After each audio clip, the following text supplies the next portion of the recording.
আমাদের একজন রাজকন্যা হবে। আমরা তাকে নিয়ে সারা দিন মজা করব। তবে আজ কেন আমাকে ছেড়ে চলে যেতে চাচ্ছ? প্লিজ, আমাকে একা রেখে যেও না। অভিমান করে আছো তো? তোমাকে কষ্ট দিয়েছি বলে? আচ্ছা, যত পারো আমাকে মারো, তবুও আমাকে জিন্দা লাশ বানিয়ে চলে যেও না। আমি সইতে পারবো না। তুমি তো আমাকে কথা দিয়েছিলে আমাকে ছেড়ে যাবে না, তাহলে আজ কেন এত নিষ্ঠুর হচ্ছ? এইসব বলে লিমা কাঁদতে লাগলো। আমি সাকিবকে হাতের ইশারায় টেবিলের উপর দেখিয়ে দিলাম, হ্যাঁ আমি বাসায় এসেই সবার উদ্দেশ্যে একটা চিঠি লিখেছি। সাকিব চিঠিটা হাতে নিল। ওইদিকে আপু অজ্ঞান হয়ে আছে আর রনি ভাই আপুকে ধরে আছে। সাকিব যখন চিঠিটা খুলতে যাবে তখন আবির এসে বলল, এখন চিঠি পড়ার টাইম নাই, আপনি সালাফি বাইকে দৌড়ুন, হাসপাতালে নিতে হবে। আবির আর সাকিব আমাকে নিয়ে দ্রুত গাড়িতে উঠলো। রনি ভাইয়া সহ সবাই অন্য গাড়িতে উঠলো। আমাদের সাথে সিমিও আছে। সিমির কারো জানি জ্ঞান ফিরছে না। সাকিব কি করবে ভেবে পাচ্ছে না। একদিকে বন্ধু, অন্যদিকে ভালোবাসা। হাসপাতালে এসে সাকিব কোলে করে দ্রুত আমাকে নিয়ে ভেতরে যায়। রনি ভাই আগেই ওটি তৈরি রাখতে বলেছিল, তাই দ্রুত আমাকে ওটিতে নেওয়া হয়। আবির সিমিকে অন্য ডাক্তার দেখিয়ে স্যালাইন পুশ করে রাখে। রনি ভাই ওটিতে ঢুকে যায়। কিছুক্ষণ পর সিমির জ্ঞান ফিরে। ও পাগলের মতো করতে থাকে। সাকিব ওকে বুকে শক্ত করে জড়িয়ে ধরে আসে, কিন্তু কোনো কাজ হচ্ছে না। গোটা হাসপাতাল ওর কান্নায় কাঁপছে। কেউ ওকে আটকাতে পারছে না। রনি ভাই ওটিতে ঢুকে দেখে আমি কিছু একটা বলতে চাচ্ছি। তখন রনি ভাই একটা কলম আর খাতা এনে দেয়। আমি জাস্ট লিখতেই কলম হাত থেকে পড়ে গেল। রনি ভাই দ্রুত বাইরে এসে বলে, সিমি, দ্রুত আসো, তোমার ভাইয়া তোমাকে দেখতে চাচ্ছে। সিমি দ্রুত ওটির ভেতরে প্রবেশ করে দেখে আমি বেডে শুয়ে কাতরাচ্ছি। সিমি দৌড়ে আমার কাছে এসে বুকে জড়িয়ে ধরে কাঁদতে লাগলো। এমনভাবে কাঁদছে যে কিছুই বলতে পারছে না। কাঁদতে কাঁদতে আবার বেহুশ হয়ে পড়লো। সাকিব ওকে ধরে বাইরে এনে চোখে পানি দিতেই আবারও জ্ঞান ফিরল, কিন্তু এবার আর চিৎকার করছে না। সাকিবের কোলে ছোট বাচ্চার মতো শুয়ে একদিকে তাকিয়ে আছে আর চোখ দিয়ে পানি পড়ছে অন্যদিকে। রনি ভাই আমার বিভিন্ন টেস্ট করছে আর কিডনির ব্যবস্থা করছে। হঠাৎ সাকিবের চিঠিটার কথা মনে পড়লো। চিঠিটা বাইর করে আবিরকে দিল পরে শোনাতে, কারণ ওর পড়ার শক্তি নাই। আবির চিঠিটা পড়তে লাগলো। চিঠিতে লিখছিলাম, সবাই আমার সালাম নেবেন, আশা করি ভালো আছেন। এরপর থেকে আরো ভালো থাকবেন, কারণ আজকের পর থেকে আর এই কুলাঙ্গাটার মুখ দেখতে হবে না। আব্বা, আম্মা, আমাকে মাফ করে দিও। আমি আপনাদের অনেক কষ্ট দিয়েছি, আপনাদের সম্মান নষ্ট করেছি, আপনাদের অন্যের সামনে ছোট করেছি। কিন্তু আব্বা, আমি কোনোদিন আপনাদের সম্মান নষ্ট করতে চাইনি। আপনাদের আমি নিজের জীবনের চেয়েও ভালোবাসি। আপনারা আপু, সাকিব আর লিমাই ছিলেন আমার পৃথিবী, কিন্তু সাকিব ছাড়া সবার কাছে আমি অপমান, অবহেলা ছাড়া কিছুই পাইনি আব্বা। আচ্ছা, সেই বয়সে তো সবাই ভুল করে, আমিও না হয় করেছিলাম, তাই বলে কি আমি এতটা অবহেলা আমার প্রাপ্য ছিল? জানো আব্বা, আপু না আমাকে সবার সামনে চরিত্রহীন বানিয়েছে, সবার হাতে মার খাইয়েছে। মানুষের মার যতটা গায়ে লাগছিল তার চেয়ে বেশি লেগেছিল তার কথাগুলো। যে বোনকে আমি নিজের মায়ের সম্মান দিয়েছিলাম, সেই বোন বলে রাস্তায় নাকি আমি ওকে টিজিং করছি। আচ্ছা যাই হোক, তোমাদের তো সারা জীবন কিছু দিতে পারি নাই। আমার আলমারিতে তোমার জন্য একটা পাঞ্জাবি আর মায়ের জন্য একটা বোরকা রেখেছি। প্লিজ আমার মরায় খাটিয়ায় গাড়ি নেওয়ার আগেই সেই পাঞ্জাবিটা পরে নিয়েন। ও বাবা, বলো না পড়বে, পড়বে তো বাবা? প্লিজ তোমার এই লম্পটটার শেষ উপহারটা রেখো, আর সেখানে কিছু টাকা আছে, আমার মরার কাপড় কেনো, আর বাকি টাকা দিয়ে গরিব দুঃখীকে সাহায্য করিও। আর ওই যে সিমি, ও আমার খুব আদরের বোন, ওকে আগলে রেখো, নিজের আর একটা মেয়ে মনে করে রেখে দিও। আর আপু, আমি সত্যি চরিত্রহীন না রে, তোকেও তো কিছু দিতে পারে নাই। আমার আলমারিতে তোর মেয়ের জন্য একটা লকেট রেখেছি। প্লিজ তোর এই চরিত্রহীন ভাইটার শেষ উপহারটা তোর মেয়ের গলায় পরিয়ে দিস। আর লিমা, তোকে বলছি, প্লিজ আমাকে মাফ করে দিস। আমি সত্যি তোকে ধোকা দেইনি রে, আমি তোকে ঠকাইনি। আমি তোকে সত্যি ভালোবেসেছিলাম, তাই তোকে কষ্ট দিতে চাইনি। আমি আমার রোগের কথা বললে তুমি অনেক কষ্ট পেতে, আর আমার মৃত্যুর পর তোমার কষ্ট হতো আমাকে ছাড়া থাকতে, তাই আমাকে ভুল বোঝানোর জন্য আমার গার্লফ্রেন্ডের কথা বলেছিলাম। সত্যি বলতে আমি তোমার পরে কোনো মেয়ের দিকে ওইভাবে তাকাইনি, মনে আছে তোর? আমি বলছিলাম তোমার যদি অন্য কারোর সাথে বিয়ে হয় তাহলে কবুল বলার আগে যেন মরণ হয়। দেখো, আজ আল্লাহ তাআলা আমার কথা শুনেছে। তোমার তো লাল বেনারসি অনেক পছন্দের, তাই না?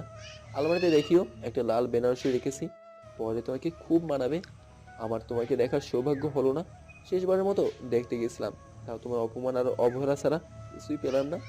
আচ্ছা, আমাকে মাফ করে দিও। আর আবিরের সাথে ঘর বেঁধো, ছেলেটা অনেক ভালো। সাকিব, আমাকে মাফ করে দিস দোস্ত, শেষবারের মতো তোর সাথে কথা বলতে পারলাম না।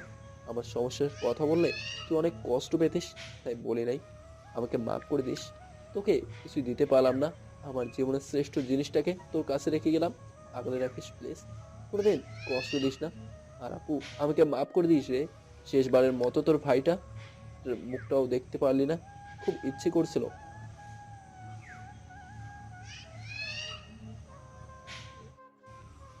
শেষবারের মতো তোর মুখটাও দেখতে খুব ইচ্ছে করছিল, কিন্তু আল্লাহ তাআলা সেই সুযোগ দিল না রে। ভালো থাকিস আর পাগলামি করিস না, আমি সবসময় তোর পাশেই আছি। আমার জন্য একটু দোয়া করিস আর কাঁদবি না কিন্তু, নাহলে আমি কষ্ট পাবো। তুই কি চাস তোর ভাইয়ের কষ্ট পাক? যাই হোক, ভালো থাকিও সবাই, আর আমার জন্য একটু দোয়া করবেন সবাই। আল্লাহ হাফিজ। আসসালামু আলাইকুম। সবাই কাঁদতে লাগলো। কান্নার আওয়াজে হাসপাতাল শ্মশানে পরিণত হয়ে গেছে। সিমি কান্না করতে করতে সাকিবের কোলে ঘুমিয়ে গেছে। কিছুক্ষণ পর রনি ভাই চোখে পানি নিয়ে ওটি থেকে বেরিয়ে পড়লো। সালাফিকে বাঁচাতে হলে একটা কিডনির দরকার, কিন্তু কিডনি কোথাও পাওয়া যাচ্ছে না। লিমা দৌড়ে গিয়ে রনি ভাইয়ের পা ধরে কাঁদতে কাঁদতে বলল, ভাইয়া, আমার থেকে একটা কিডনি নিয়ে নেন। ওর আর আমার রক্তের গ্রুপ এক। প্লিজ, আপনি না করবেন না। আমার কিডনি নিয়ে ওকে বাঁচান। দরকার হলে দুইটা নেন, তবুও ওকে বাঁচান। রনি ভাইয়া কোনো উপায় না পেয়ে লিমার কথায় রাজি হয় এবং তাকে নিয়ে ওটিতে ঢুকে। অনেকক্ষণ কোনো খবর নাই, সবাই বাইরে কাঁদছে। রনি ভাই কান্না করতে করতে অটি থেকে বের হয়ে হাঁটু গেড়ে বসে পড়লো। সাকিব দৌড়ে তার কাছে গিয়ে বলে, সালাফের কি খবর ভাইয়া? রনি ভাই কোনো কথাই বলছে না, শুধু কাঁদতেছে। ভাইয়া বলেন না, সালাফের কি অবস্থা? ও ঠিক আছে তো? আমাকে তোমরা সবাই মাফ করে দিও, আমি ওকে বাঁচাতে পারি নাই। এই কথা বলে রনি ভাই হাউমাউ করে কাঁদতে লাগলো। সাকিবের মুখ দিয়ে কোনো কথাই বলছে না। আপু এসে রনি ভাইকে ঠাস ঠাস করে চড় মারতে মারতে বলতে লাগলো, তুমি মিথ্যে বলছো তাই না? বলো, তুমি মিথ্যে বলছো? তুমি মজা করছো? হেই, কথা বলছো না কেন? তুমি আমার ভাইকে মেরে ফেলেছো। তুমি খুনি। তুমি আমার ভাইকে এনে দাও। তুমি আমার ভাইকে এনে দাও। আমি কিচ্ছু শুনতে চাই না। এই বলে কাঁদতে কাঁদতে রনি ভাইকে জড়িয়ে ধরলো। সিমি কিছু না বলে উঠে ওটিতে ঢুকে গেল। সাকিব সিমিকে আটকাতে চাইলো, কিন্তু পারলো না। সিমি ওটিতে ঢুকে দেখে আমার গোটা শরীর কাপড়ে মোড়ানো। সিমি শান্তভাবে আমার মাথার কাছে বসে আমার মাথাটা কোলে নিয়ে কপালে একটা ভালোবাসার পর শিখে দিয়ে বলল, ভাইয়া তুই ঘুমাচ্ছিস? আচ্ছা ঘুমা, আমি তোর মাথা টিপে দিচ্ছি। দেখো আমার ভাইয়া ঘুমাচ্ছে, আর রনি ভাইয়া কি সব উল্টো পাল্টা বলছে। কেউ আমার ভাইয়াকে ডিস্টার্ব করবে না। ভাইয়া ঘুম থেকে উঠলে আমার সাথে কথা বলবে, আমার লক্ষ্মী বা। আর কিছু বলতে পারলো না, বেড থেকে পড়ে যেতে লাগলো। সাকিব দৌড়ে গিয়ে ধরলো। এরপর আমাকে বাসায় নিয়ে আসা হলো, গোসল করানো হলো। শেষ গোসলটা সাকিব দিল, আমাকে খাটে ওঠানো হলো। বাবা আজকে আমার দেওয়া লাল পাঞ্জাবি পরেছে। আমাকে শেষবারের মতো সবাই দেখতে লাগলো। সাকিব সিমিকে ধরে আমার খাটের কাছে নিয়ে আসলো। সিমি আমাকে দেখে আমার খাটের ওপর হুমড়ি খেয়ে বলতে লাগলো, ভাইয়া, ও ভাইয়া, আমার সাথে কথা বলবি না? সবার মতো আমার উপর ওকে রাগ করে থাকবি? আমি কি করছি বল? তুই না আমাকে নিজের জীবনের চেয়ে বেশি ভালোবাসিস? পারবি আমাকে ছেড়ে থাকতে? ও ভাইয়া, কথা বল না। আমি তোকে ছাড়া থাকতে পারবো না রে ভাইয়া।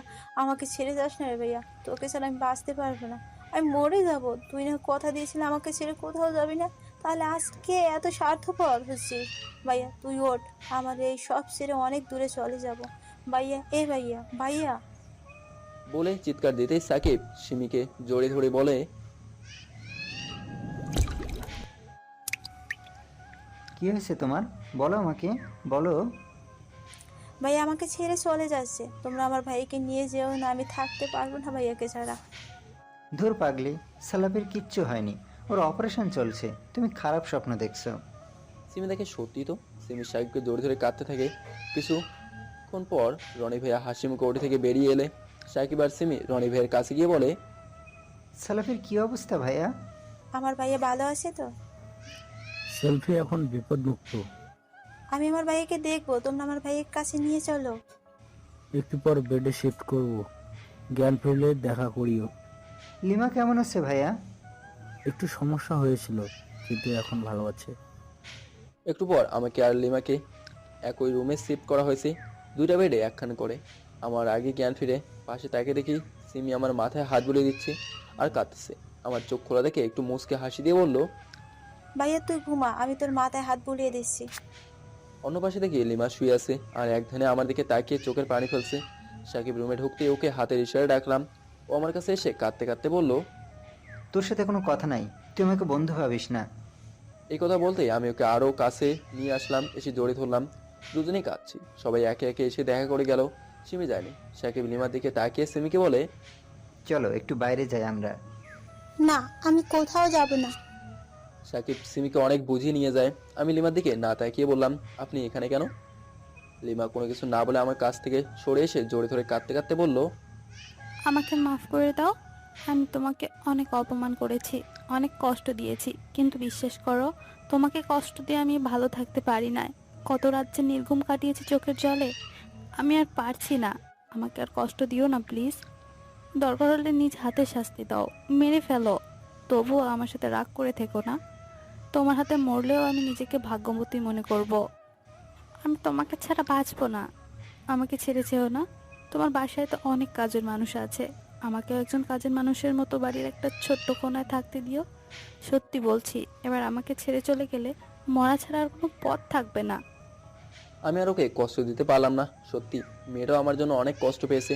তাই ওকে আমি জড়িয়ে ধরে বললাম, ধুর পাগলি, তোমাকে ছেড়ে আমি নিজেও বাঁচবো না। আর একবার মরার কথা বললে ঠ্যাং ভেঙে দেবো। লিমা আমাকে জড়িয়ে ধরে কাঁদতে লাগলো। কি করবেন বলেন? ভালোবাসার মানুষ যতই অপরাধ করুক না কেন, একটু ভালোবাসা দিলে সব ভুলে যায়। 5 বছর পর লিমা আর আমার বিয়ে হয়েছে এবং একটা রাজকন্যাও হয়েছে আমাদের। সাকিব আর সিমিরও বিয়ে হয়েছে। ওদের ছেলে, আমার মেয়ে আর সাকিবের ছেলে সব সময় খেলা করে। আমরা সিদ্ধান্ত নিয়েছি বড় হলে ওদের বিয়ে দেবো। এখন বাবা মা, সিমি, সাকিব, লিমা আর আমাদের রাজকন্যা এবং সিমির রাজপুত্রকে নিয়ে আমার বড় সংসার। আমরা সবাই এক ভাষাতেই খুব সুখে শান্তিতে আছি। দোয়া করবেন যেন সারা জীবন এভাবেই থাকতে পারি। আল্লাহ হাফেজ।